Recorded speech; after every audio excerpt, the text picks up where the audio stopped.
Republicans are rallying their base here in Wisconsin. It's a state that voted for Joe Biden by a mere 20,000 votes in 2020, but rural areas, especially in the dairy state, remain fully red, and those voters now have sights on 2024. Our ABC News live anchor, Katie Whitworth, spoke with Wisconsin dairy farmers about the upcoming election and their economic challenges.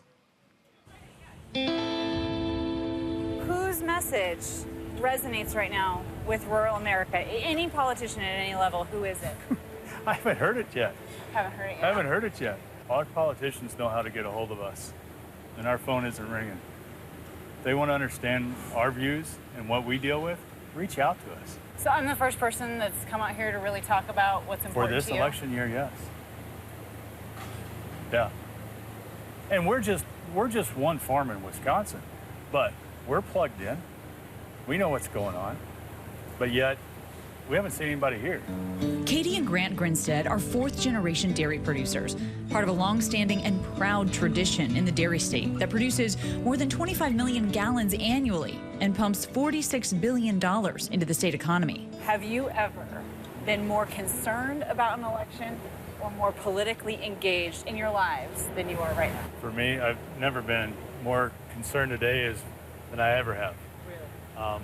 You know, Katie and I have talked about this year. We're going to be celebrating 20 years being married. Congratulations. Thank you. And so, you know, we've never had the conversations about the country well-being as what we're having today.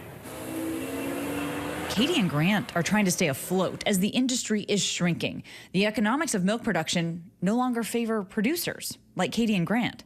I would say just kind of low milk price has been our biggest hurdle that we've been dealing with the last, year and a half. If you look back for the last 30 years, we see similar prices in the 90s as what we do here today, you know, in 2024. The challenge is that everything else around us has gone up in price. And while they grapple with the future of their farm and livelihood, Grant worries about the future of the country, specifically border security. What's important with not only securing it, we have to have that door that I talked about, because America was built on immigration. We have to understand that people want to come to America. Let's let the right people in, and let's show them how to become an American citizen. But it's really not just farmers. It's the hotel industries, it's the landscaping industries. There are so many industries in the U.S. that rely on migrant workers.